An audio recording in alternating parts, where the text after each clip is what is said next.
à toutes, bonjour.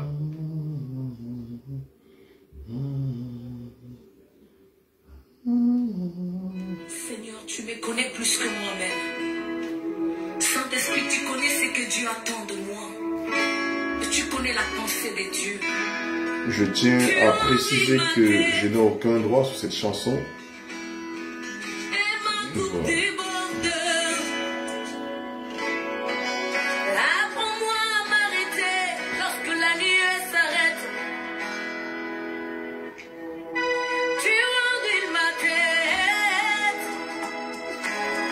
Sois bénie, sœur Joël, que Dieu te bénisse abondamment.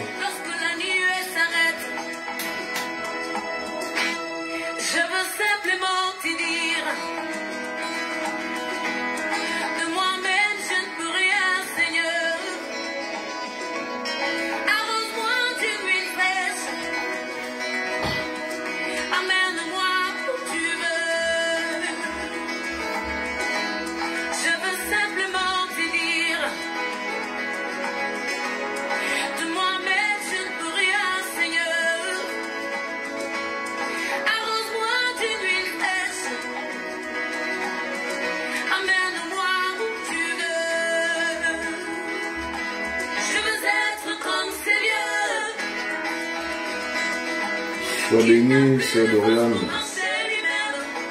Que Dieu te bénisse pour ta présence.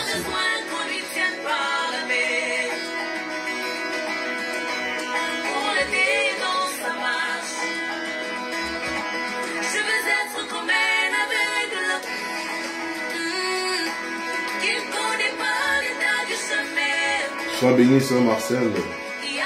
Que Dieu te bénisse puissamment, que bénisse ta maison au nom de Jésus. Sois béni, homme de Dieu, béni. Que Dieu bénisse ta présence parmi nous.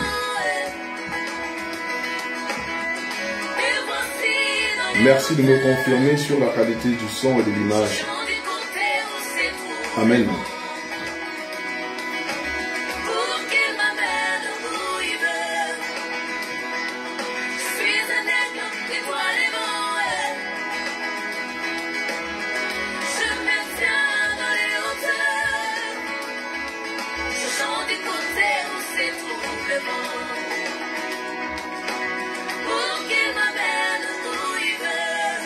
Merci pour ton retour, sœur Marcel.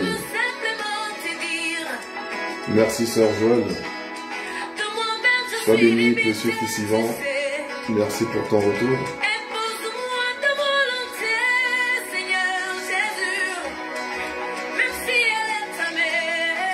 Nous donnons encore 2 minutes à nos frères et sœurs qui ne sont pas encore connectés. Nous espérons que d'ici là, l'Éternel fera que tout soit au point au nom de Jésus.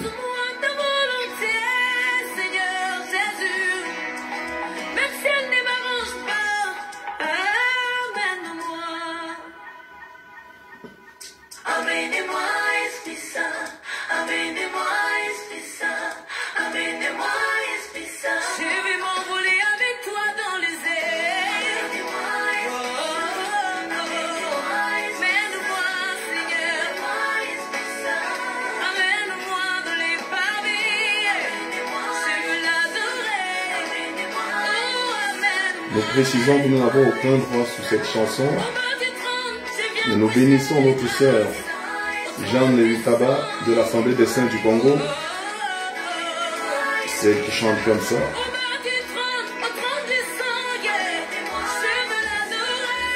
Congo Kinshasa, bien sûr. C'est pour ça que nous exhortons nos sœurs, nos jeunes sœurs, nos sœurs qui ont la grâce de chanter, de faire preuve d'inventivité et de ne pas toujours répéter les chansons qu'on entend dans les églises païennes. Amen.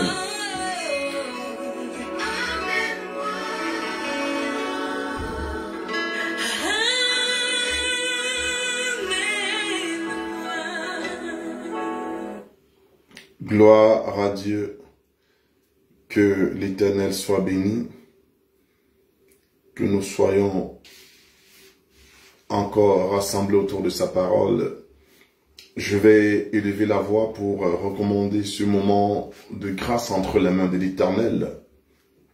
Amen. Nous demandons à nos sœurs de se voiler. Nous demandons aux frères, si tu as une casquette, merci de l'enlever. Nous allons prier. Éternel Jésus-Christ, Dieu de gloire, merci pour ce moment. Merci pour ton moment. Merci pour ton jour. Merci pour ta faveur sur nos vies. Pardonne nos faiblesses, Seigneur. Pardonne nos transgressions, Seigneur. Pardonne, Seigneur Papa, les voies tortueuses de nos cœurs. Pardonne, Seigneur Papa, les émotions, Seigneur Père, charnelles et humaines que nous pouvons encore manifester, Seigneur Père. Pardonne-nous encore aujourd'hui, Seigneur Père. Oh Dieu, pardonne nos familles, pardonne nos enfants. Seigneur, nous venons encore humblement nous prosterner devant ton trône de gloire, afin de bénéficier encore, Seigneur Père, de ta purification au travers de ton enseignement aujourd'hui. Parle, Seigneur, enseigne-nous, révèle-nous, guide-nous, sécurise et fortifie-nous, Père. Yahweh, nous savons qu'au travers de l'enseignement, nous sommes délivrés. Nous savons qu'au travers de l'enseignement, Seigneur Père, nous sommes élevés. Nous savons qu'au travers de l'enseignement, Seigneur Père, nous sommes guéris. C'est le moment le plus important de nos vies. Celui dont tu nous parles, Seigneur Père. Que ton nom soit glorifié. Ouvre nos oreilles, ouvre nos yeux. Donne-nous l'oreille d'entendement et donne-nous les yeux pour voir. Éloigne de nous, Seigneur Père, tout esprit de distraction, tout esprit d'égarement, tout esprit de trouble. Au nom puissant de Jésus, nous t'avons prié. Amen. Que l'Éternel soit glorifié. Amen. Nous continuons sur notre lancée, sur notre enseignement, enfants de Dieu. Nous sommes en train de parler sur les choses du royaume. Alléluia. Et nous parlons des mystères de la parole de Dieu. Nous parlons des choses merveilleuses que l'Éternel a accomplies. Nous croyons que Dieu est puissant et qu'il va se glorifier encore au milieu de nous aujourd'hui. Est-ce que vous avez des nouvelles de Maman Suzanne? Déjà la semaine dernière, je ne l'ai pas vu connecter. Est-ce que c'est son téléphone? Est-ce que c'est le travail? Nous aimons savoir connecter tous les enfants de Dieu parce que quand Dieu nous donne la possibilité et la disponibilité de pouvoir parler de sa part, nous voulons que tous les enfants de Dieu prennent part à cette communion au nom puissant de Jésus-Christ. C'est très important. C'est très très important. Donc, que l'Éternel nous soit encore favorable aujourd'hui. Frères et sœurs, que l'Éternel dispose ton cœur. Je vais continuer dans notre enseignement de la semaine dernière. Je voudrais t'exhorter à prendre de quoi noter pour pouvoir justement noter les références bibliques que je vais donner et de noter si jamais pendant l'enseignement l'Esprit t'inspire une préoccupation, une révélation, afin que tu sois en phase.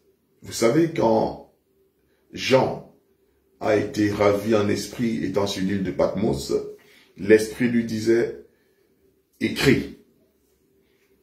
Donc, l'Esprit lui demandait d'écrire. Quand l'Esprit parle, tu dois avoir la sensibilité, le réflexe de pouvoir noter aussi, si tu le peux. Si tu es dans un cadre, tu es dans les dispositions où tu peux le faire, fais-le au nom puissant de Jésus-Christ. La semaine dernière, j'ai prêché, j'ai eu beaucoup de préoccupations. Il y a des hommes qui nous suivent, qui ne sont pas connectés, qui ne veulent pas révéler leur identité. et nous comprenons, mais qui nous suivent et qui n'entrent pas dans notre direct, mais qui nous suivent à distance. Amen. J'ai reçu des questions, des préoccupations sur l'enseignement de la semaine dernière, parce que beaucoup ont été un peu dans le trouble. Et c'est aussi le but de l'enseignement. L'enseignement a pour but également de susciter les préoccupations, de susciter le questionnement.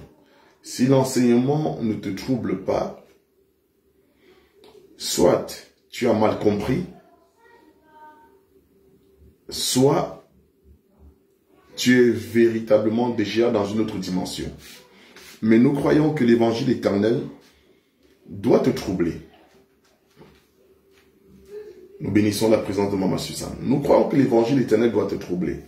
Parce que Dieu, c'est un Dieu qui ramène la compréhension au travers des énigmes, des paraboles.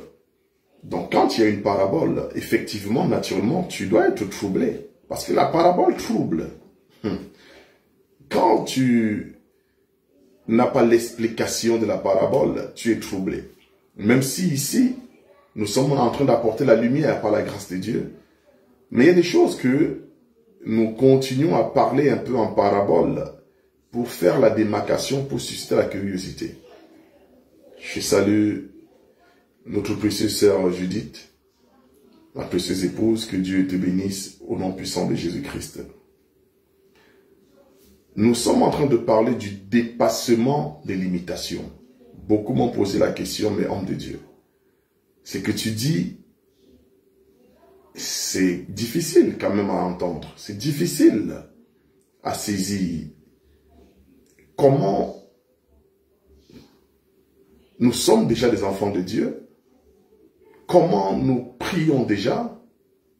Comment nous accomplissons toutes sortes d'actions pour la gloire de Dieu dans la communion fraternelle? Et tu nous dis encore que ce n'est pas suffisant. Mais alors, si le fait d'être enfant de Dieu ne suffit pas, il y a un problème. Peut-être que toi aussi tu t'es posé cette question-là. Parce que la Bible dit, tout est accompli. Et il n'y a plus aucune condamnation pour ceux qui sont en Christ. Peut-être tu t'es dit, mais attends, il suffit que je prie et c'est suffisant. Je vais rester exactement sur les références bibliques que j'ai données la semaine dernière pour que tu continues à suivre. Nous bénissons la présence de notre bien-aimé Jean-Paul, que Dieu te bénisse, mon précieux frère, qui bénisse ta maison et l'Assemblée des Saints de Yaoundé. Je regarde le temps qui nous reste. Bien, nous avons encore 50 minutes. 50 minutes pour que l'Esprit de l'Éternel choque ta pensée, choque ton intellect, te choque, parce que nous disons que dans la parole de Dieu, nous n'avons pas d'amis. Le seul ami que nous avons, c'est la parole de Dieu. Le seul frère que nous avons, c'est la parole de Dieu. Le seul père que nous avons, c'est la parole de Dieu. La mère que nous avons, c'est la parole de Dieu. Nous sommes dans un temps où les hommes sont habitués à une forme de libertinage spirituel. Ça veut dire que les hommes veulent aller suivre Dieu là où eux ils veulent, non là où ils sont appelés. Ils veulent qu'on leur prêche ce dont ils ont envie d'entendre. Ils veulent qu'on leur prêche selon leurs besoins et non selon la volonté de Dieu. Beaucoup aujourd'hui, dans ces temps de la fin, sont devenus des dictateurs de la parole de Dieu. Ça veut dire que c'est ceux-là qui te dictent ce qui est bien de faire, ce qui est bienséant, ce qui n'est pas convenable ou ce qui est convenable. Ce sont des frères et des sœurs aujourd'hui qui se permettent même de critiquer les enseignements Parce que pour eux, ce ne sont pas des enseignements qui, à leurs yeux, s'accordent à ce qu'ils aimeraient entendre. Mais Jésus n'est pas venu prêcher ce qui plaisait aux hommes. Quand Jésus prêchait, on disait il blasphémait. Quand Jésus prêchait, on traitait Jésus de tous les noms. Les gens suivaient Jésus-Christ. Beaucoup le suivaient parce que Dieu a nourri des gens avec des poissons. Les gens suivaient Jésus parce qu'il mangeait. Il y a des gens qui sont au milieu de nous, pas parce qu'ils ont besoin de la parole, mais parce qu'ils ont besoin de manger. Ils ont besoin, quand je parle de manger, ce sont des besoins naturels. Sois bénie, ma précieuse fille, la sœur Marie, précieuse de l'Éternel, que Dieu te bénisse avec ta maison, et je bénis mon précieux frère, le pasteur Jean. Beaucoup aujourd'hui viennent à Jésus avec un cahier, avec une feuille de route. Ils ne viennent pas adopter la feuille de route de Jésus-Christ, mais ils viennent à Jésus avec leur feuille de route. Comment on doit leur prêcher? Ce qu'ils doivent avoir, ce qu'il faut faire. Quand ils ne reçoivent pas ça, au bout d'un certain temps, ils partent. Même quand Dieu a été formellement clair avec certaines personnes, elles viennent, mais le désir de la chair. Je ne veux pas rester ici parce que ça ne me plaît pas. Ça, c'est une parole abominable. Si vous écoutez un enfant de Dieu, tenir de tels propos, ou quelqu'un qui se dit enfant de Dieu, tenir de tels propos, c'est très grave.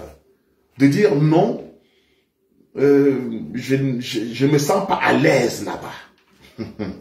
C'est un langage qu'on entend souvent. Là-bas, je ne me sens pas à l'aise. Dieu ne s'intéresse pas à ton confort.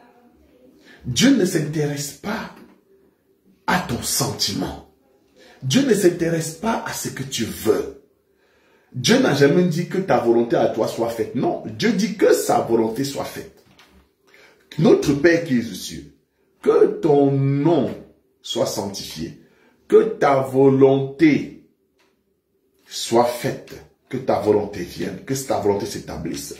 Dieu ne s'intéresse pas à ta volonté. Tu ne peux pas décider de dire, je n'aime pas écouter un tel nombre de Dieu, simplement parce que sa manière de prêcher ne me plaît pas. Sa façon de prêcher ne me plaît pas. Mais qui es-tu pour imposer à un homme de Dieu ce qu'il doit prêcher et comment il doit prêcher? Toi, ton souci, c'est de savoir, est-ce que la parole prêchée est biblique? Nous saluons notre précieuse sœur Charlotte, que Dieu te bénisse. Ma sœur, je suis ravi de savoir connecter. Dieu ne s'intéresse pas à ta volonté. C'est la volonté de Dieu que tu dois suivre. Mais nous entendons des gens dire, non, là-bas, je ne suis pas à l'aise. Toi, tu veux être à l'aise. Toi, tu veux être à l'aise. Oh, Seigneur Jésus. Non. Nous ne voulons pas être à l'aise selon nous. Nous voulons que la volonté de Dieu s'impose. Crois-tu que le peuple d'Israël était à l'aise dans le désert? Crois-tu que le peuple d'Israël était à l'aise pendant la marche dans le désert? Crois-tu que c'est un peuple qui voulait être, qui disait non, il n'était pas à l'aise? La preuve, ils songeaient toujours à retourner en Égypte. Ils comparaient toujours leur situation à celle de l'Égypte. Ils disaient au moins là-bas on pouvait boire et manger. Tu nous as fait sortir de là pour que nous soyons comme des cadavres, des animaux dans le désert. Si tu vois quelqu'un qui est à l'aise quelque part dans la maison de Dieu et te dit non, je suis ici parce que je suis à l'aise, il faut poser la question, qu'est-ce qui te met à l'aise? C'est la parole de Dieu qui doit te mettre à l'aise. Ce n'est pas un confort. Ce ne sont même pas des frères et des sœurs. Si tu es dans une assemblée parce que les frères et les sœurs te mettent à l'aise, alors le jour où les frères et les sœurs vont te mettre mal à l'aise, tu vas changer. Enfants de Dieu, nous sommes dans une génération où on doit prêcher des choses dures, mais bibliques. Parce que Satan sait qu'il lui reste peu de temps. Donc il redouble de dynamisme pour détruire et détourner le maximum. Nous ne sommes pas un évangile de tout le monde. Notre évangile est dur. Et si tu n'es pas véritablement appelé, tu ne vas pas suivre. Tu vas t'arrêter à un certain moment. Puisqu'il y a beaucoup qui sont venus et ils se sont arrêtés. Il y a beaucoup qui sont venus, qui étaient motivés, qui étaient engagés, qui ont fait des promesses, qui ont fait des alliances. Et qui sont partis après.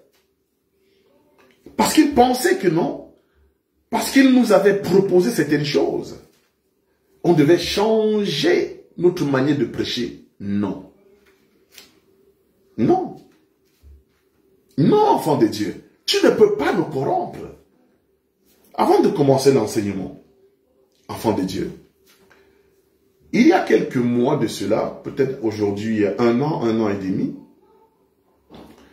il y a un frère, je ne sais pas s'il est en Belgique, je crois, qui m'avait écouté prêcher, il était tellement touché, il m'a contacté. Il m'a dit, c'était un frère, mais, comment dirais-je, soit un Belge, soit un Français, voilà. Pour dire que c'était pas un Africain, voilà. Hein? C'était un Caucasien, comme on dit vulgairement, un frère blanc. Ok?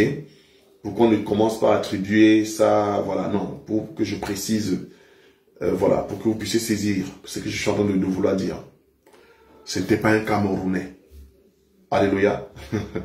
Il m'a contacté, il m'a dit, homme de Dieu, je te suis apôtre depuis un certain temps. Vraiment, ce que tu prêches, ça m'a touché. J'ai vu le travail au Cameroun et Dieu m'a mis à cœur de pouvoir soutenir l'œuvre. Il a parlé comme ça. J'ai dit Amen. Il m'a dit, écoutez bien, il m'a dit, je veux vous offrir tous les appareils de sonorisation au Cameroun. J'ai dit gloire à Dieu. Il m'a dit, faites-moi un devis. Si vous voulez, je l'achète depuis la Belgique ou la Hollande, je me rappelle très bien en fait, depuis l'Europe. Et je l'achemine au Cameroun. J'ai dit non, c'est pas nécessaire mon frère. Ça va te coûter beaucoup d'argent, la douane et tout. Et en plus, généralement en Afrique, il est mieux d'acheter des équipements en Afrique parce que ils sont habitués déjà à les dépanner si jamais il y a des problèmes. Donc généralement, il y a certaines marques qui sont plus adaptées en Afrique, par rapport aux conditions climatiques et tout. Et par rapport même déjà sur l'expérience des techniciens, ils ont la faculté de pouvoir travailler en cas de panne facilement sur certains appareils plus que d'autres. Je lui ai dit non, ça va te coûter cher, il vaudrait mieux acheter tout sur place. Il était très motivé, déterminé. Il m'a dit, envoyez-moi un devis. J'ai dit ok, il n'y a pas de souci. Je vais donc contacter le pasteur Abdon, qui est responsable au Cameroun. Donc, j'ai contacté le pasteur Abdon. Je lui ai dit, voilà mon échange avec ce frère-là. Je ne le connais pas, je ne l'ai jamais vu. Mais je sais qu'il suit les enseignements des assemblées des saints. Il était vraiment touché. Donc, le pasteur Abdon a fait... il est allé au marché, il a fait des recherches, on lui a fait plusieurs devis. On a envoyé le devis au frère et tout. Et il a dit, ok, moi ça me convient. C'est même en dessous de ce que je pensais. Donc ça m'arrange. Je vais donc vous offrir. Je vais vous offrir tout. Micro, ampli, tout ce qui est en fait, équipement sonore. Je vous offre ça. Je pense qu'on devait en avoir peut-être pour 1000 €. Voilà, je crois qu'on devait en avoir pour 1000 € et tout. Il était d'accord. Il disait non, mais c'est moins cher au Cameroun. Frère, le jour où il m'a entendu prêcher sur, je crois l'enseignement c'était sur, je me rappelle très bien, sur la Sainte Seine. Oui, sur la Sainte Seine. Je me rappelle bien, parce que suite à ça, j'ai même eu un débat avec son pasteur. J'ai prêché sur la Sainte Seine. Alors là, ça a tout changé dans son cœur. Parce que pour eux, la Sainte Seine était spirituelle, on ne doit pas la prendre. La Sainte Seine, c'est quand nous prêchons comme ça. Donc, c'est le corps de Jésus que nous mangeons. C'est son sang que nous buvons. Dans l'évangile de tout est spirituel. J'ai dit non. J'ai dit la Sainte Seine se prend. Son pasteur est venu, on a débattu. C'était trop simple. Depuis ce jour-là, comme il a compris à un certain moment que je ne prêchais pas selon son courant de pensée, jusqu'à aujourd'hui, plus de nouvelles, ça fait plus d'1 an. Mais si ce jour-là, j'avais été en accord avec lui et son pasteur, l'Assemblée aurait eu les équipements jusqu'à aujourd'hui. On n'aurait pas eu de problème. C'est quelqu'un qui était prêt à m'envoyer l'argent. J'ai dit non, non, non, tu envoies au pasteur Abdon. Je lui ai donné les coordonnées du pasteur Abdon. C'est le pasteur Abdon qui est au Cameroun, moi je ne suis pas là. C'est lui qui fait tout ça. C'est pour vous dire, il y a même des gens qui prient, mais qui pensent qu'ils peuvent influencer les hommes de Dieu parce qu'ils leur donnent quelque chose. Ou parce qu'ils veulent donner quelque chose. Tu n'as pas compris Dieu. On ne vient pas à Dieu avec ses pensées. On abandonne ses pensées, on vient embrasser la pensée de Dieu. On ne vient pas chez Dieu parce qu'on veut absolument, on a un besoin précis. Non, venir à Dieu, c'est d'abord venir pour le salut. Jésus-Christ est notre salut. C'est d'abord pour ça. Et quand on vient pour le salut, on ne regarde pas autre chose que Jésus-Christ. On ne regarde pas ses frères et ses sœurs. On ne regarde pas ses amis. On ne regarde même pas son mari. Ça veut dire que je peux être dans une assemblée.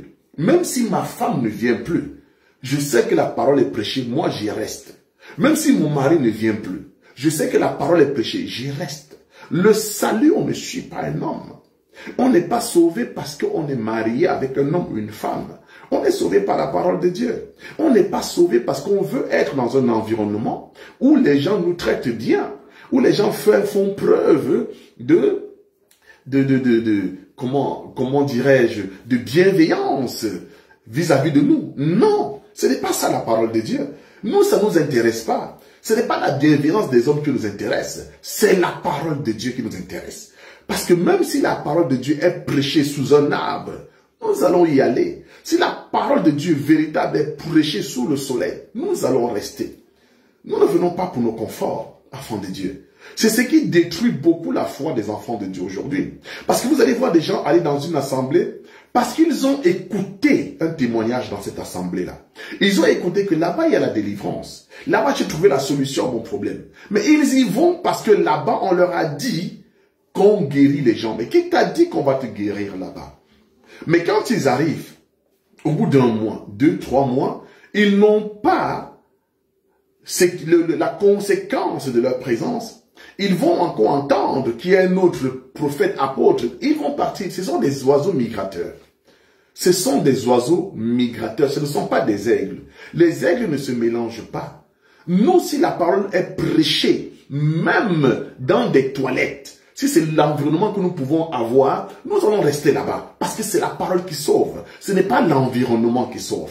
Tu dois d'abord intégrer ça. Je suis déjà dans l'enseignement. Parce qu'aujourd'hui, je vais aller cheminer sur le mystère de l'invocation, comme j'ai promis. Je suis déjà en train de prêcher. Pour que tu comprennes que il y a des gens qui prient, mais il y a des gens qui invoquent. C'est différent. Mais pour prier, on peut prier partout. On peut prier partout, mais on ne l'invoque pas partout. Oh, Jesus. Remarque une chose, enfant de Dieu.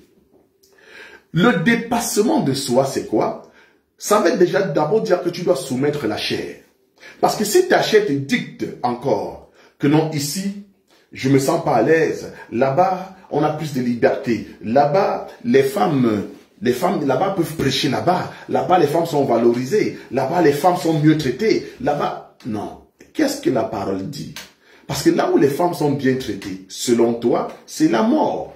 Mais est-ce que l'écriture les traite comme ça? Non. Là où vous voyez que les hommes et les femmes sont bien traités, généralement c'est la mort. La Bible déclare que telle voie paraît juste pour un homme, mais son issue c'est la mort. Parce que les gens cherchent le plaisir, la convenance de la chair et le sang, et non celle de Jésus-Christ. Ne va pas quelque part parce qu'on va bien te traiter. Dieu permettra qu'on te manque de respect. Frère, si on a manqué de respect à Jésus-Christ, qui es-tu? Si les hommes, Dieu lui-même dit que le cœur pense. Toi, tu pries bien, on va te faire du bien automatiquement. Mais non. Toi, tu crois que parce que tu pries pour les gens, ces gens vont prier pour toi? Non. Ce n'est pas parce que tu héberges les enfants des gens, le jour où tu auras des problèmes, ces gens ne vont pas héberger tes enfants. Ce n'est pas parce que tu apportes à manger à quelqu'un, que le jour où tu auras faim, ils vont t'apporter à manger. Non. Ce n'est pas parce que tu sécurises les affaires de quelqu'un, que quand toi tu auras ton business, il va sécuriser. Ça ne marche pas comme ça. Ça ne marche pas comme ça, enfants de Dieu. Et c'est pour ça que beaucoup d'enfants de Dieu aujourd'hui sont amenés à regretter le bienfait, à regretter des bonnes actions. Mais quand tu regrettes un bienfait, tu annules, tu tues une sémence. Parce que quand tu sèmes dans la vie d'un homme, c'est Jésus-Christ qui permet que cela germe et pousse. L'homme est incapable de te faire du bien. Écoute-moi, enfant de Dieu. L'homme est incapable de faire du bien parce que l'homme est mauvais. La nature de l'homme est mauvaise. Même ta femme, même ton mari ne peut pas te faire du bien. Ça, c'est le bien selon le monde. Mais le bien selon Dieu, il ne peut pas. J'ai dit la semaine dernière que faire le bien, c'est avoir l'amour. Enfant de Dieu, je vais aller calmement pour que tu me saisisses. Nous avons encore 30 minutes. Sois patient. Faire le bien, il faut que je pose les fondements. Je pose les balustrades. Faire le bien, c'est avoir l'amour. Mais alors, je vais te dire aujourd'hui que 90% des mariages qui se font dans le monde, c'est des mariages sans amour selon Dieu. Mais il y a l'amour selon les hommes. 95% des familles vivent sans amour. Mais le père va te dire qu'il aime son enfant. Les enfants vont te dire qu'ils aiment leur père. Ça, c'est le monde. Mais la Bible te dit, si tu donnes ta vie pour ton frère, pour ta soeur, pour ta mère, pour ton enfant, et que tu n'as pas l'amour, cela ne sert à rien. Mais déjà, le fait de donner sa vie, n'est-il pas déjà la manifestation de l'amour, la preuve d'amour? Mais pour les hommes, oui. On va dire, il a tellement aimé cette femme-là. Il a tellement aimé cet homme-là. Mais ce n'est pas l'amour selon Dieu. Dieu ne voit pas l'amour comme les hommes. L'amour de Dieu, c'est sa parole. Donc ça veut dire que quel que soit le bien que tu peux faire à un homme, si tu n'as pas la parole de Dieu, tu n'as pas l'amour. L'amour, c'est la parole de Dieu. C'est pour ça l'amour, la Bible dit que l'amour croit tout. L'amour ne soupçonne point le mal. L'amour pardonne tout. Mais est-ce que toi, ton amour pardonne?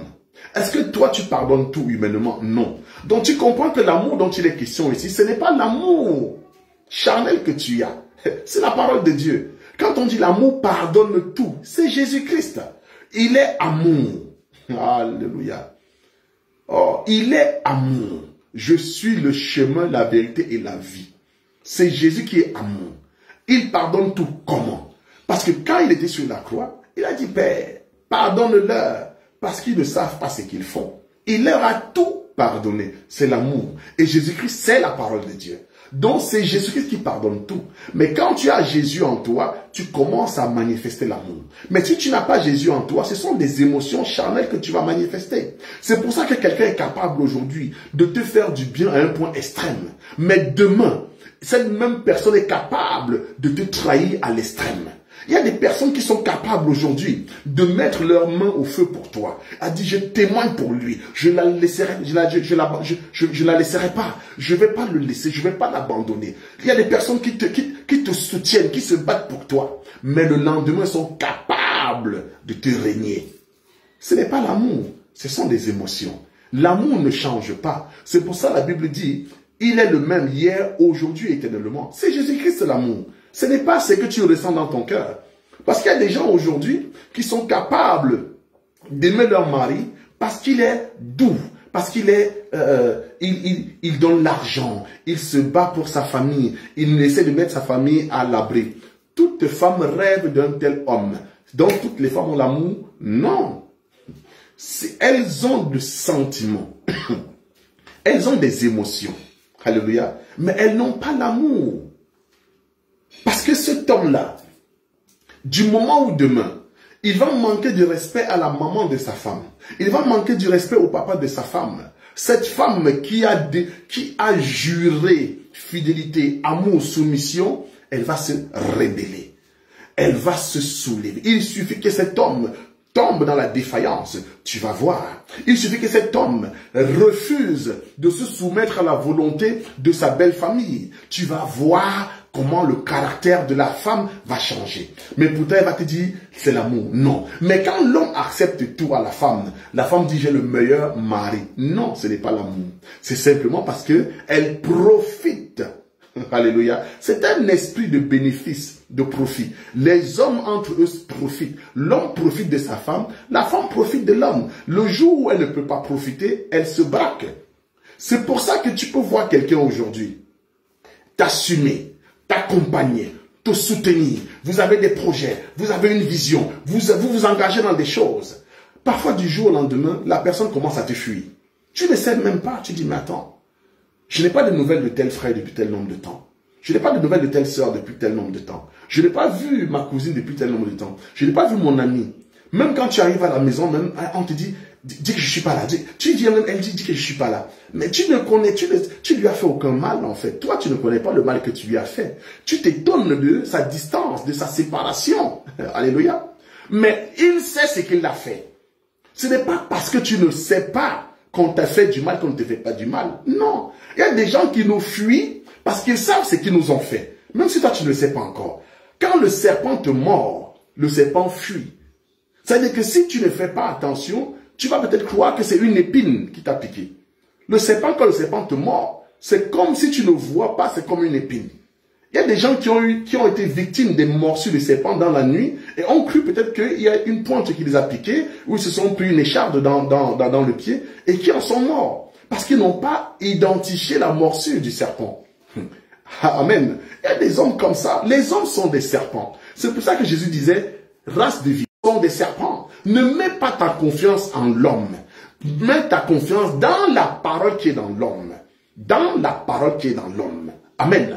C'est ainsi seulement que ta foi sera inébranlable. Quand tu vas comprendre que ton frère, c'est celui qui a la parole, que ta sœur, c'est celle qui a la parole, et non celle qui fréquente la même assemblée que toi, et non celui qui fréquente la même assemblée que toi. On peut fréquenter la même assemblée, mais nous sommes diaboliquement divisés.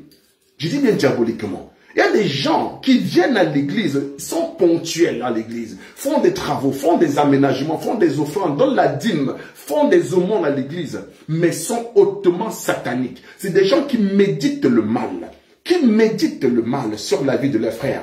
C'est des gens comme ça qui méditent le mal. Et même aujourd'hui, l'amour se manifeste au travers de l'enseignement. Quelqu'un qui fait une mauvaise prédication, c'est quelqu'un qui n'a pas l'amour. Parce que la prédication révèle la présence de l'amour en toi ou non. Parce que l'amour, c'est Jésus-Christ. Donc quand tu as Jésus-Christ, quand tu vas prêcher la parole de Dieu, tu ne peux pas t'opposer à la parole ou contredire une parole. Donc prêcher la parole, c'est donner l'amour. Amen. Prêcher la parole, c'est donner l'amour.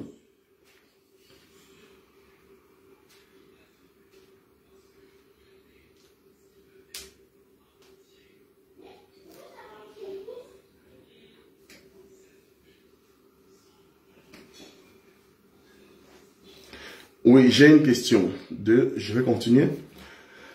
J'ai une question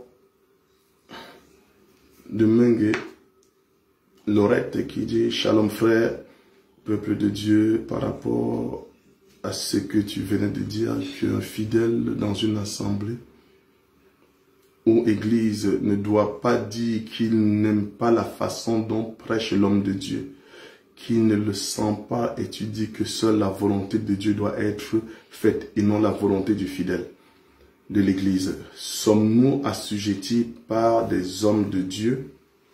La prêche, la parole, et si ce dernier ne prêche pas la vérité, le fidèle doit-il dire Amen à tout? Pourquoi est-ce que c'est là, en quoi est-ce que c'est la volonté de Dieu? Bref, j'ai compris le sens de la question de la sœur. Que Dieu te bénisse, ma sœur, mais je pense que soit tu m'as mal suivi, peut-être que je me suis mal exprimé. J'ai dit ceci, on ne vient pas apprécier à sa guise, selon son ressenti. Oh, je bénis puissamment la présence de notre frère Jean-Noël depuis la Côte d'Ivoire. Que Dieu te bénisse. Je dis ceci, ma sœur. On ne vient pas à l'église de Jésus-Christ écouter ce qu'on a envie d'écouter. On ne vient pas apprécier la façon de l'homme de Dieu de prêcher. Non. J'ai dit ceci. Ce qui est important, c'est ce qui est écrit. Est-ce que l'homme de Dieu prêche ce qui est écrit? Parce que quand on va dans une assemblée avec déjà des prédispositions, on est toujours déçu. Parce qu'on a en soi déjà un système, un dogme. Comment est-ce que l'homme de Dieu doit prêcher? Comment il doit avoir un langage? Comment il doit se comporter? Non. Ce qui est important, est-ce que ce que l'homme de Dieu prêche est en accord avec la parole de Dieu, avec l'écriture? Est-ce la parole? C'est tout. Si ce qu'il dit est biblique, nous disons Amen. C'est ce que je suis en train de dire.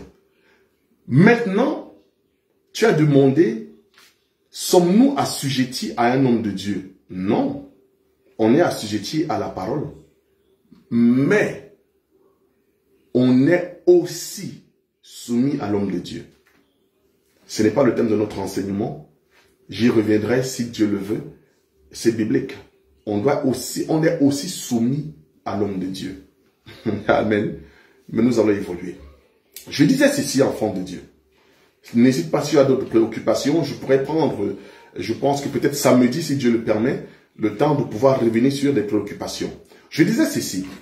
L'amour, c'est prêcher la parole de Dieu. Vous savez, il y a des gens aujourd'hui, même dans les assemblées des saints, qui sont rentrés avec des enseignements diaboliques.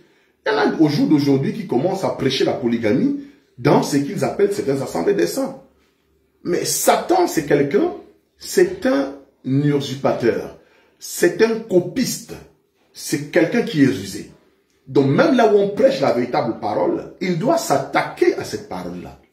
Le fait de manquer l'amour, c'est manquer la vérité. Parce que l'amour, c'est la vérité.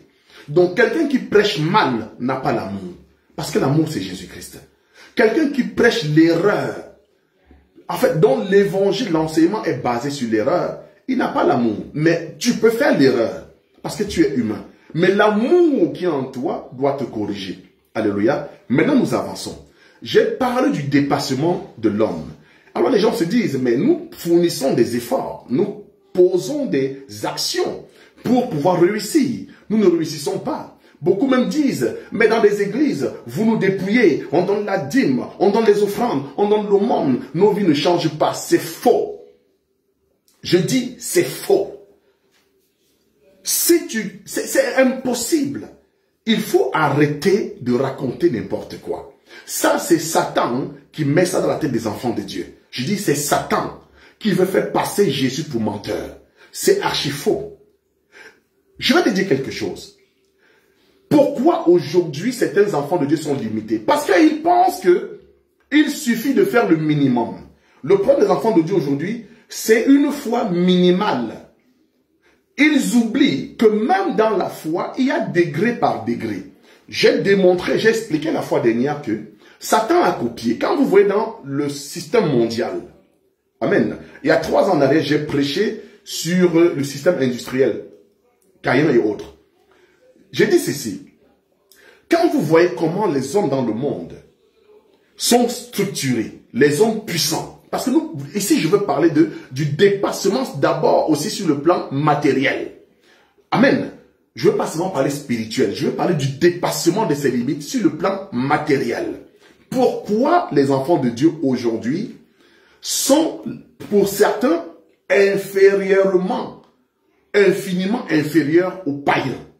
Parce que beaucoup pensent que le fait de dire je suis enfant de Dieu, c'est suffisant. Non. J'ai expliqué ceci en disant, quand Dieu crée, Dieu prend la poussière de la terre pour faire l'homme. Mais l'Écriture déclare, enfant de Dieu, dans Psaume, comme je l'ai démontré la fois dernière, que Dieu a limité tout ce qui est parfait. Donc quand Dieu crée tout ce que Dieu a créé, Dieu a posé une limitation. L'eau a une limite, la terre a une limite, le ciel même a une limite devant Dieu. Écoute-moi bien. Maintenant, quand Dieu crée, il prend la terre. Il dit, j'ai posé des limites à la terre et à la mer. De telle sorte que l'eau ne peut pas dépasser un certain seuil. Dieu a posé des limites. Mais l'homme et la terre L'homme est tiré de la terre. Je vais encore aller plus loin. Comme Dieu a posé des limitations à l'eau et à la terre, l'eau et la terre, ce sont les deux éléments que Dieu a utilisés pour former l'homme. Écoute-moi bien. Quand tu prends le livre de la Genèse 2, la Bible dit que quand Dieu a créé, il n'y avait pas encore d'homme pour cultiver, aucun arbuste ne poussait parce que Dieu n'avait pas encore fait l'homme. Mais une vapeur s'élevait sur la terre. Donc, pour que Dieu forme l'homme, il faut qu'il y ait de la vapeur. La vapeur, c'est l'eau. Amen. Donc, il faut qu'il y ait un mélange d'eau et de terre pour que Dieu donne forme. C'est pour ça que quand nous lisons dans le livre de Zacharie, Dieu se présente comme un potier. Même dans Romains 11, Romains 9 déjà, Dieu se présente comme un potier. Mais quand le potier prend l'argile, l'argile c'est quoi? L'argile est gorgée d'eau. Amen. Parce que si l'argile n'a pas d'eau, ça devient une terre aride. Amen. Nous avançons.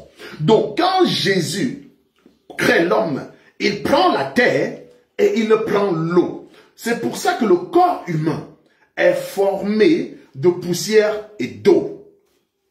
Amen. Nous avançons. Le corps humain est fait de poussière et d'eau. Ton corps est composé, on va te dire, à 65 ou 70% d'eau.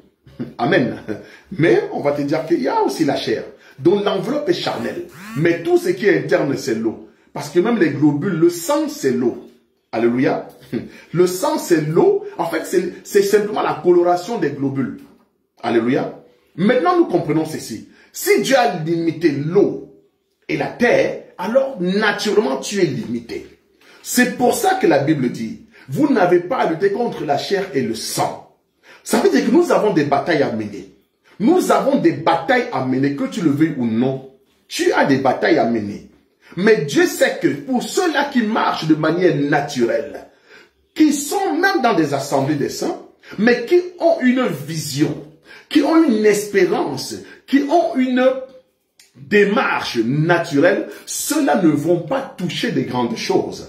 Parce que tout ce qui est naturel est limité. Même si Jésus-Christ vient habiter avec toi dans ta propre maison, si tu ne sors pas dans la dimension, si tu ne veux pas toucher Jésus dans la dimension spirituelle, tu seras limité. Pourquoi est-ce que Jésus dit, nous avons, dans le livre d'Éphésiens, nous avons été bénis de toutes sortes de bénédictions dans les lieux célestes en Jésus-Christ.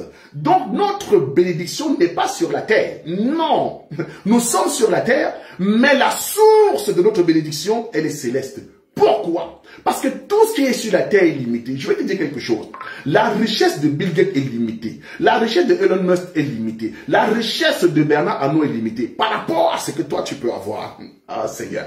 Tout ce qui est spirituel est illimité. C'est pour ça que j'ai pris la dimension naturelle pour t'expliquer. L'eau et la terre ont une limite. Mais tu vas voir que le ciel n'a pas de limite par rapport à la terre et à l'eau. Tu comprends? Donc quand nous marchons selon le ciel, nous devenons illimités.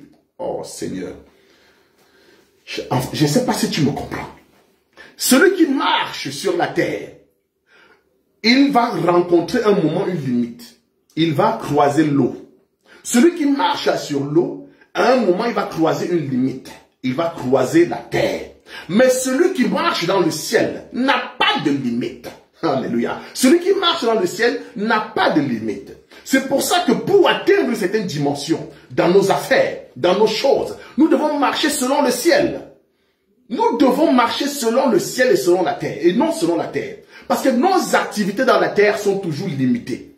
Pourquoi? Parce qu'il y a des mystères que nous ne saisissons pas. Nous croyons que parce que Dieu nous a sortis du monde, alors Dieu nous a donné de manière automatique la bénédiction comme ça.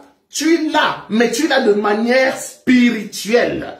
La bénédiction est d'abord spirituelle. Le salut est d'abord spirituel. Dieu lui-même qui a créé ta chair, cette chair n'entrera pas au ciel. Cette chair-là n'entrera pas au ciel. Donc cette chair ne peut gagner aucune bataille. Je vais te dire quelque chose, frère. Par ta chair, tu ne peux même pas dominer un petit marabout. Par la chair, tu ne peux pas. Dieu a fait la démarcation. Ce sont les enfants de Satan qui dominent par la chair. Quand tu vas dans n'importe quel secteur du monde, ils ont une façon d'adorer. Tu vas en Chine, ils adorent Bouddha. Tu vas en Inde, ils ont leur Dieu, ils ont des temples. Tu vas en Australie, ils ont des rites.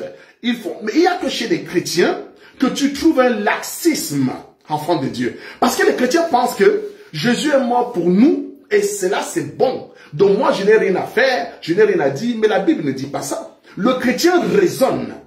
Quand tu vois un païen, dans sa foi, dans sa religion diabolique, il ne raisonne pas. Il a compris qu'il y a des règles, des préceptes et des rites à opérer.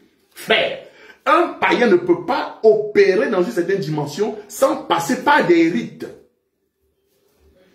Oui, parce qu'il est conscient que naturellement il est limité. Il le sait. Il sait qu'il est limité. Pourquoi les hommes vont faire des pratiques occultes?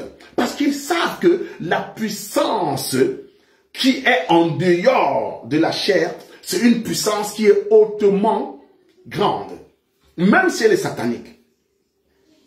Mais toi, tu veux dominer, tu veux opérer, tu veux faire des choses incroyables, mais tu es d'une faiblesse spirituelle qui n'a pas de nom. C'est pour ça que j'ai pris le temps depuis 3 semaines de te parler de l'amour. Comment un chrétien haineux peut prospérer? Ça veut dire que tu es encore dans la dimension de la chair.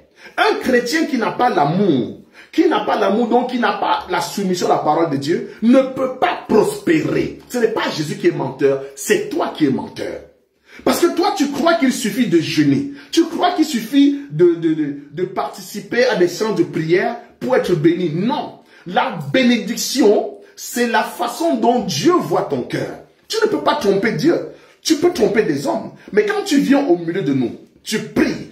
Et alors que tu as de l'animosité, tu as de l'amertume vis-à-vis de ton frère, tu ne peux pas prospérer, frère. Mais tu vas accuser Dieu. Mais ceux qui n'ont pas la connaissance vont dire, oui, c'est vrai, cette sœur-là, vraiment, elle prie beaucoup. Ce frère-là, vraiment, c'est quelqu'un qui vraiment, il est dans cette assemblée-là depuis 10 ans, on n'a rien vu. Non, faites attention. Faites très attention. Ce n'est pas la présence qui définit un enfant de Dieu. Elle est importante. Mais c'est l'état du cœur. C'est le cœur qui définit un enfant de Dieu. Il y en a qui sont parmi nous, mais sont des jaloux, sont méchants. On les voit, tu ne sais pas ce qu'ils font quand ils sortent des assemblées. Mais ce sont ces gens-là en premier qui vont aller dire, oui, j'étais là-bas, j'ai fait telle chose, j'ai fait telle chose. Quand vous voyez quelqu'un, commencez à énumérer les biens qu'il a fait à un frère dans l'assemblée, par rapport à l'enseignement, c'est déjà quelqu'un qui est déjà corrompu par Satan. C'est quelqu'un qui est déjà attaché à des païens. Parce que les conseils des païens ne s'ignorent pas. Quand un frère commence à parler avec des païens, ça ne s'ignore pas. La première des choses, c'est le regret de ce que le temps que j'ai perdu là-bas, ce que j'ai donné là-bas, ce que j'ai fait là-bas. Ça, ce sont des païens. Dieu n'est pas menteur. Parfois, nous offrons, mais nous souillons nos offrandes. Frère, nous souillons l'offrande. Parce qu'un cœur qui n'est pas pardonnant, quand tu donnes, tu souilles. C'est pour ça que Dieu n'a pas agréé l'offrande de Caïn. Parce que l'état du cœur de Caïn révélait sa nature. Dieu n'a pas besoin de ton offrande. Il veut ton cœur, d'abord, enfant de Dieu. Il veut ton cœur. Mais quand ton cœur est souillé, tu dois commencer même à mépriser Dieu. Donc beaucoup pensent qu'il suffit que Dieu m'appelle. Non, même quand Dieu t'appelle, tu es encore lié. Tu peux être lié par la jalousie. Tu peux être lié par la haine. Tu peux être lié par des choses abominables. Quand Dieu a dit Lazare sort, Lazare est sorti, mais il était encore lié. Dieu a dit déliez-le. C'est le ministère qui doit te délier. Donc ne pense pas parce que tu es assis quelque part, tu n'as plus de lien. Non. Le fait de prêcher, la Bible dit vous connaîtrez la vérité et la vérité vous affranchira. Mais ça veut dire que même quand tu es appelé, même pendant que tu reçois la vérité, tu n'es pas totalement affranchi. Oh Seigneur Jésus-Christ. Si tu étais pur, totalement affranchi, tu serais plus sur la terre. Si Dieu n'avait plus un service à faire dans ta vie, si tu étais parfait, tu ne serais plus là. Tu ne serais plus là. Incapable de pardonner, mais voulant toute chose de Dieu. C'est impossible. Et dire demain, Dieu m'a pas fait, Dieu m'a promis. Non. Non. C'est toi, c'est ton cœur. Mais nous, quand nous ne voyons pas ton cœur, tu peux tout dire, mais Dieu connaît ton cœur. Donc le fait de sortir du monde, enfant de Dieu, ne veut pas dire que tout va marcher. Parce que Dieu opère avec des grandes personnes. Il y a des gens qui sont restés des enfants. Dieu, à un moment, quand tu es un bébé, il te laisse à la maternelle. Quand tu es un enfant, Dieu te laisse à la maternelle. Remarque une chose, enfant de Dieu. Donnez-moi encore 10 minutes. Amen. Remarque une chose. Beaucoup disent, j'ai donné ma vie à Jésus. Ça, c'est un langage que nous entendons souvent. Pour parler de manière triviale. J'ai donné ma vie à Jésus. J'ai fait ceci. Mais quand tu as un problème, la première réaction, c'est de courir vers ta famille. Mais ça veut dire qu'en fait, tu n'es pas en Jésus. Alléluia. Quand tu as un problème dans une assemblée avec un frère, une sœur, ou un problème, ta réaction, c'est de aller voir ta sœur, ton frère, oui, et tout. Mais ton frère qui est païen va te dire quoi? Sors de là, on vous exploite, on vous trompe, on vous manipule, tout ça. Mais ton frère, c'est un païen qui couche avec des hommes, qui couche avec des femmes d'autrui, qui vole, qui ment. Mais lui, il te conseille. Oh Seigneur, lui, il te conseille. Et tu dis, mais tu as raison. Voilà un païen qui est dépourvu d'intelligence. Parce que l'intelligence, selon 1 Jean 19, c'est le Saint-Esprit. Dépourvu d'intelligence, mais il te conseille. Et toi, tu dis, non, mais tu as raison. Tu as raison. Un buveur, un ivrogne, un drogué, une voleuse, une prostituée, capable, toi, de te conseiller. Et tu dis, Amen. Mais tu n'as jamais cru. Parce que tu penses que quand on est dans la maison de Dieu, c'est un boulevard ouvert. Non. Remarque une chose. J'ai dit ceci. Tu peux être un enfant de Dieu, mais la bénédiction matérielle t'échappe. Parce que Israël, pendant son parcours avec Dieu, a perdu beaucoup de bénédictions. Mais pourtant, Jésus dit, Israël mon fils. Israël le premier-né de Dieu. Mais pourtant, Israël a perdu des batailles. Israël a perdu des guerres. Pourtant, c'est le premier fils. Je vais élever un peu, toucher un peu ton esprit, enfant de Dieu, que tu comprennes. Parce que tu dois te dépasser. Et comprendre que c'est dépasser, ce n'est pas marcher selon la convenance des hommes. Remarque une chose. Abraham, c'est un prophète. Amen. Dieu, quand il arrive chez Abraham, il dit, cacherai-je à Abraham ce que je vais faire à Sodome et Gomorrhe. Il révèle à Abraham. L'Écriture déclare, Dieu ne fait rien sans avoir révélé la vérité, son secret à ses prophètes, sans savoir révéler à ses prophètes. Ça, nous disons Amen. Mais il y a la compréhension des bébés aussi. Hein. Faites attention, parce qu'il y a des choses que Dieu ne révèle pas. Oh, Jésus. Amen. Qu'est-ce que Dieu révèle? Nous disons Amen à l'Écriture, mais qu'est-ce que Dieu révèle? Et qu'est-ce que Dieu ne révèle pas? Tu dois comprendre que dans une prophétie, Amen, écoute enfant de Dieu, dans une prophétie, il y a des compartiments. Dieu donne en gros, mais dans la prophétie, il y a des compartiments. Je vais t'expliquer quelque chose. Beaucoup d'abord ne comprennent pas, parce qu'on ne peut pas parler de dépassement sans comprendre la prophétie. Parce que le dépassement est prophétique. C'est qu'on déclare sur ta vie, c'est pour que tu vives des choses que tu ne vois pas. Car la Bible déclare que la foi, c'est une ferme assurance, la démonstration de ce que l'on ne voit pas. Donc ce qu'on ne voit pas, c'est ce qui te dépasse, c'est ce qui n'est pas encore, en fait c'est des choses que tu n'as pas encore touchées, tu n'as pas encore expérimenté. Je parle de manière terre à terre. Amen. Ça veut dire que tout est lié à la prophétie. Amen. Parce que quand je prêche, les gens nous le prophétiser. Maintenant, remarque une chose. Dieu dit à Abraham, quand Abraham se sépare de son frère Lot, je donne les références et puis j'avance, comme ça on gagne du temps. Amen. Quand tu vas voir que, tu prends Genèse à partir du verset du chapitre 14, tu vas voir que Abraham va délivrer son frère Lot quand lors de la bataille, la guerre de Kedalomé, il récupère son fils, son neveu et tout. Après ça, tu vas prendre Genèse 15. Abraham se plaint devant Dieu. Il dit, mais Seigneur, je m'en vais comme ça sans héritage. Je n'ai pas d'enfant. C'est Éléazar qui sera mon successeur. Dieu dit non, je vais te donner un successeur. Il dit Amen. Mais Dieu dit, Abraham, tes ancêtres, que ta descendance sera esclave dans un pays étranger. Il a révélé, n'est-ce pas? Il a révélé à Abraham. Amen. Mais il n'a pas dit à Abraham quelque chose. Oh Dieu, Papa, donne-nous la compréhension. Donne-nous la compréhension. Nous mourrons parce que nous n'avons pas la compréhension, Seigneur. Donne-nous la compréhension. Et remarque, enfant de Dieu, Dieu peut te parler. Mais si tu comprends charnellement la parole de Dieu, cette parole n'aura aucun effet dans ta vie. Il dit à Abraham, ils seront esclaves dans une terre, dans un pays étranger. Mais à la 4e génération, je vais les délivrer. 400 ans après, Amen. Déjà un. Ils n'ont pas fait 400 ans. Ils ont fait 430 ans. Dieu s'est-il trompé? Non. Amen. Maintenant, Dieu a dit à Abraham que ses enfants seront délivrés. Amen. Mais Dieu n'a pas dit comment. Amen. Dieu n'a pas dit comment. Donc, si tu es Abraham, tu vas dire oui. Dieu va délivrer mes enfants. Amen. 400 ans après, mes enfants seront délivrés. Amen. Mais 430 ans après. Mais remarque une chose. Dieu vient voir Moïse. Il dit à Moïse, va délivrer le peuple d'Israël. Il dit, prends le bâton. Il a révélé à Moïse ce qu'il devait faire, n'est-ce pas? Amen. Mais il a caché à Moïse quelque chose. Comme il a caché à Abraham. Il n'a pas dit à Moïse que quand vous allez sortir de là, vous allez faire 440 ans dans le désert. Il n'a pas dit à Moïse. Oh, Jesus. Il n'a pas dit ça à Moïse. Dans la prophétie, il y a la prophétie. Oh, Jesus. Enfant de Dieu. La prophétie, c'est un ensemble où il y a des sous-ensembles. Je dis ceci. Il y a la prophétie. Il y a la parole de la prophétie. Il y a la parole de la connaissance. Il y a la parole de la sagesse dans la prophétie. Mais ça, ce n'est pas notre sujet. On va toucher ça après. Remarque une chose. Dieu peut te parler. Je peux prophétiser sur ta vie. Dieu peut parler, dire, je vais te bénir. Mais quand toi, tu comprends bénédiction, tu vois, pas de souffrance. Tu comprends? Dieu va venir en aide. Dieu va réagir. Mais je dis ceci. Il n'y a pas de bénédiction de Dieu sans épreuve. Il n'y a pas. Il n'y a pas. C'est que tu comprends la bénédiction de Dieu de manière charnelle.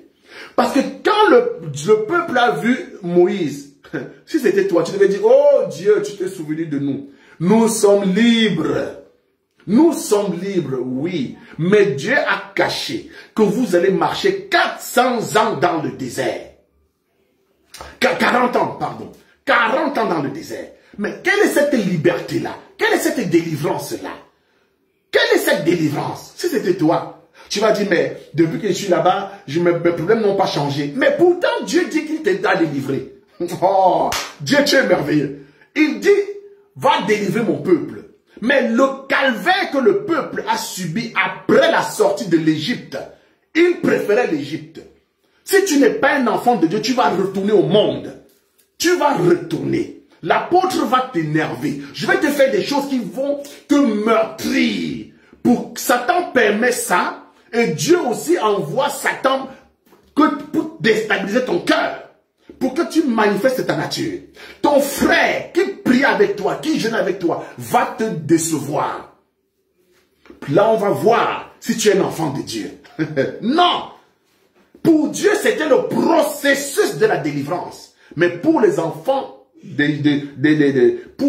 d'Israël, c'était une autre souffrance. Ils ont dit à Moïse, mais il aurait mieux fallu nous laisser encore esclaves. Voilà des hommes qui préfèrent l'esclavage de Pharaon à la délivrance de Dieu. Oh, l'évangile est merveilleux. Dieu est merveilleux. Si tu ne comprends pas Dieu, si tu ne comprends pas Dieu, enfant de Dieu, tu ne peux pas marcher avec Dieu.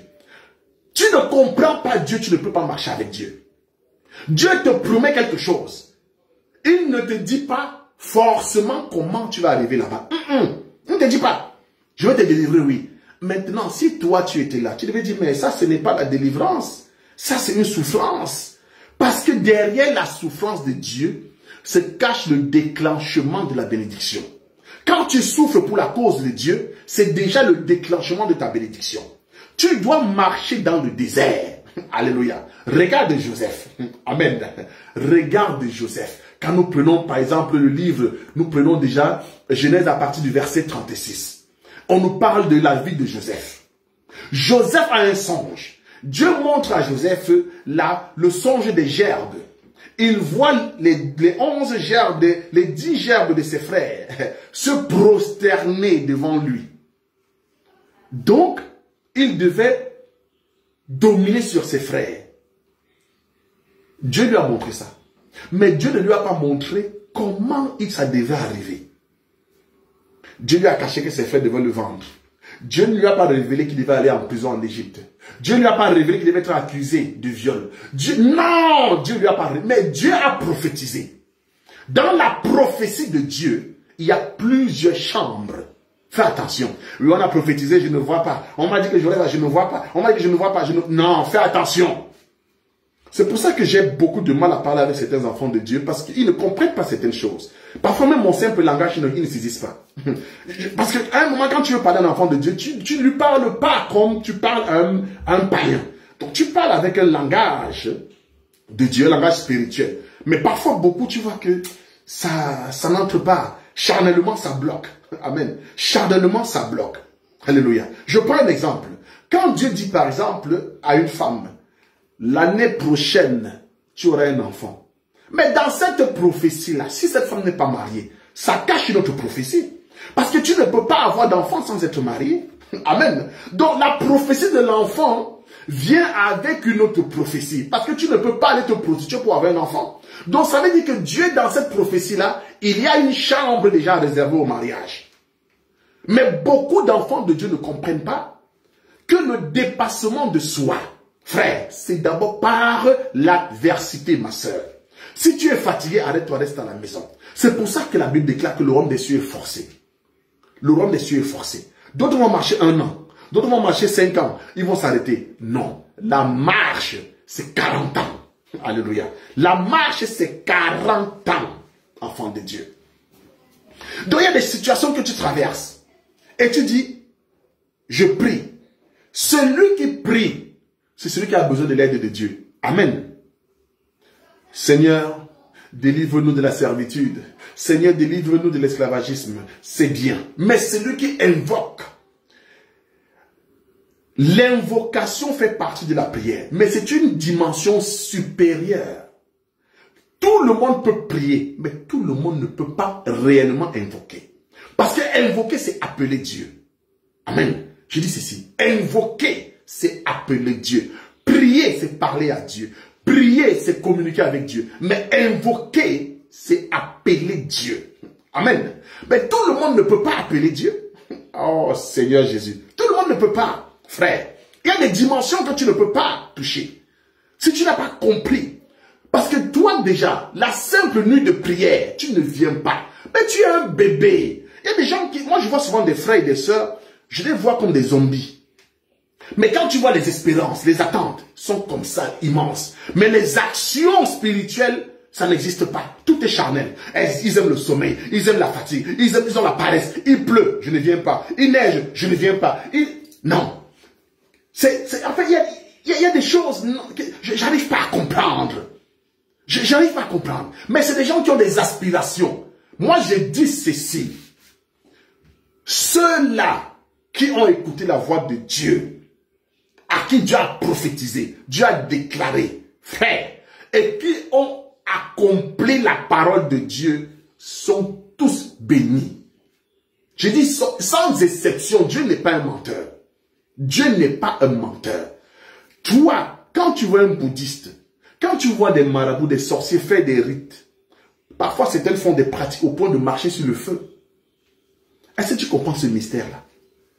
Nous voyons des danses, où des gens parfois, lors des danses initiatiques, tu vas voir des gens rentrer en transe et ils marchent sur le feu, n'est-ce pas?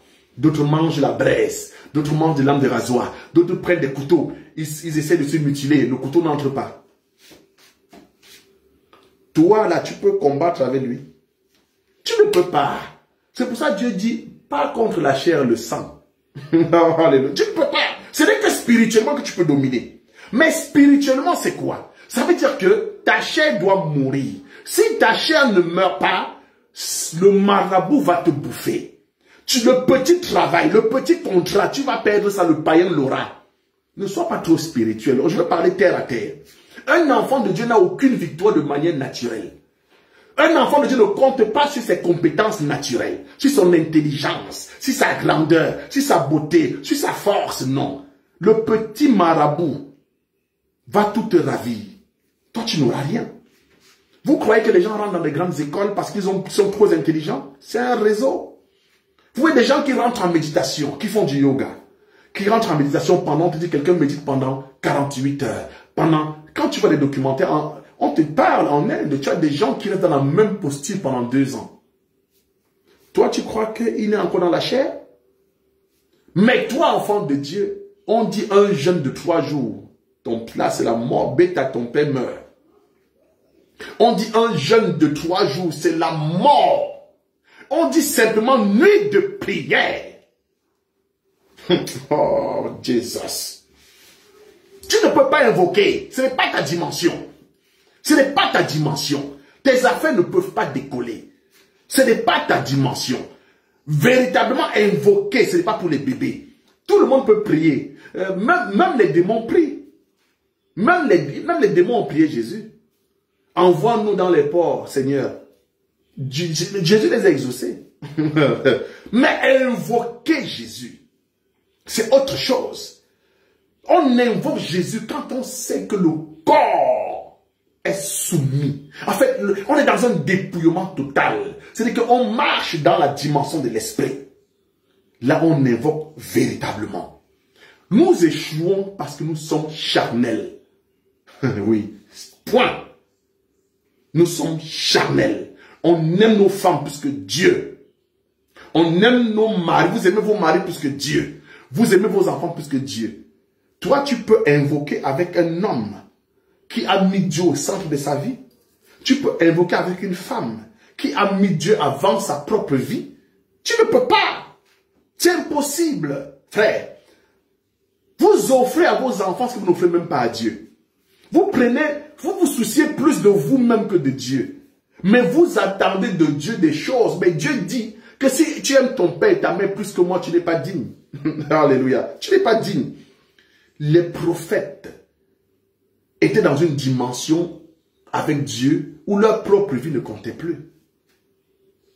C'est pour ça qu'ils touchaient des choses. En fait, quand tu vois aujourd'hui on ressuscite un mort, pour toi c'est extraordinaire. Parce que tu es la chair, tu es charnel, c'est extraordinaire. C'est extraordinaire. Quand tu vois comment Jacob allait chez Laban, là où Jacob est arrivé, mais la dimension de la richesse l'a suivi. Il a multiplié le troupeau. Il a rendu Laban milliardaire. Alléluia. Je dis là où un enfant, véritable enfant de Dieu est la bénédiction. Même si tu travailles dans la maison d'un païen, parce que tu es là-bas, ça va produire. Même si tu travailles dans la boutique d'un païen, ta présence va se ressentir. Ça doit se ressentir. Tu n'as pas forcément besoin. Déjà, t'occuper de quelque chose du païen, on voit. Un enfant de Dieu, on doit voir. Rancune, c'est toi. Jalousie, c'est toi. Médisance, c'est toi. Distraction, c'est toi. Colère, c'est toi. Sabotage, c'est toi. Et tu dis, Seigneur, oh mon Dieu, mon roi, je t'aime. Que Dieu ait pitié de toi. Tu es païen. Tu es une païenne, enfant de Dieu. En fait, nous sommes frères. C'est pour ça que les gens n'aiment pas l'évangile que nous prêchons. On dit, vous jugez les gens, vous jugez. Non, quand je parle là, je juge. Toi-même, tu ne sens pas que ce que je dis est vrai. Toi-même, tu sens en toi. Je n'ai pas besoin de t'expliquer des mystères pour que tu comprennes. Parce que qui parmi vous n'a pas quelque chose contre son frère? Qui peut dire aujourd'hui que non, que je n'ai pas? Non, qui peut dire ça? Mais Jésus a dit, Père, pardonne-leur. Ils ne savent pas ce qu'ils font. Est-ce que tu sais que si Jésus ne pardonnait pas, il ne montait pas. Si Étienne ne pardonnait pas, il ne voyait pas le ciel s'ouvrir. Frère, nous causons, ma soeur. Toi-même, tu sais que là où tu es, il y a quelqu'un, quand tu vois, toi-même, ton cœur tourne. Il y a des gens, quand tu vois seulement là, quand tu entends même parler, ton cœur fait... lui là, elle là. Mais tu es enfant de Dieu. Tu es enfant de Dieu. Il y a des gens, quand ton téléphone sonne, tu vois seulement son numéro. Tu es enfant de Dieu. Mais tu attends que Dieu fasse de toi les choses. Non.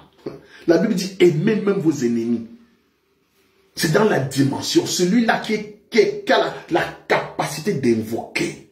C'est celui-là dont le corps, la chair devient insensible. Il y en a qui ont dit, non, mais apôtre, on est quand même humain. On est humain. On est humain quand même. Tu ne peux pas dire ça comme ça, on a quand même des émotions. Dieu sait qu'on a des émotions. Dieu dit que vous êtes une nouvelle créature. Dieu n'a pas dit que vous avez des émotions. Dieu dit que vous êtes une nouvelle créature. C'est pour ça que tu ne prospères pas. Tu fais du bien et tu regrettes le bien que tu as fait. Mais tu es en train de... Tu annules l'action de grâce. Tu fais du bien et tu regrettes. Comment tu peux faire du bien et tu regrettes? Hey Dieu! Comment? C'est comme si Jésus pouvait dire, oh, je suis même mort, pourquoi? Oh, vraiment. Je suis mort, pourquoi? Tu penses que quand Jésus mourait, il ne savait pas que que ton cœur est mauvais? Jésus savait que vous étiez, que nous sommes mauvais. Mais il est quand même venu mourir. Il est venu mourir. Mais toi, dès que tu fais le bien, on doit savoir que tu as fait. Dès que tu poses une action, on doit savoir que c'est toi qui as fait ça. C'est moi qui ai aidé telle soeur. C'est moi qui ai envoyé ses enfants à l'école. C'est moi qui ai fait telle chose. C'est moi qui ai fait ceci. C'est moi, c'est moi. Sache que Dieu va élever cette soeur plus que toi. À chaque fois que tu regrettes le bienfait, à chaque fois que tu te vantes d'une action que tu as posée dans la vie de quelqu'un, tu es en train de détruire la sémence dans ta vie. Mais Dieu va élever la personne. Dieu va élever la personne. Parce que Dieu met des gens dans des situations difficiles pour mieux les élever et voir qu'ils sont. Il dit, quand vous m'avez vu, il dit, j'étais nul, j'avais faim. Dieu peut créer une situation dans ton environnement pour que toi, tu tires bénédiction de ça. Mais tu ne comprends pas. Parce que tu vois l'homme au lieu de voir Jésus. Abraham n'a pas vu l'homme. Abraham a vu Dieu. C'est pour ça qu'il a été béni. Parce qu'il ne marche pas selon la chair et le sang. Je vais m'arrêter l'enfant de Dieu. Nous avons dépassé même de 15 minutes. Que l'Éternel nous soit favorable. Je crois que si Dieu nous rend disponible samedi soir à partir de 20h, je vais parler sur un autre thème que Dieu me met à cœur, le parler en langue. Amen. J'ai la préoccupation de un de mes fils. Et nous allons toucher samedi le parler en langue. Parce que même dans les assemblées d'essai, il y a beaucoup d'hérésie sur le parler en langue. Est-ce qu'on doit parler des langues qu'on ne comprend pas? Est-ce que c'est des langues audibles? Est-ce que c'est des langues intelligibles? Samedi, nous parlerons sur le parler en langue. Samedi, par la grâce de Dieu. Nous allons parler dessus. Enfant de Dieu, je voudrais simplement te dire que les choses sont simples parfois. Mais c'est nous qui nous posons des limites. Dieu ne nous a pas limités. C'est nous qui nous limitons. En fait, toi, tu es une étoile. Tu es une étoile. Alléluia.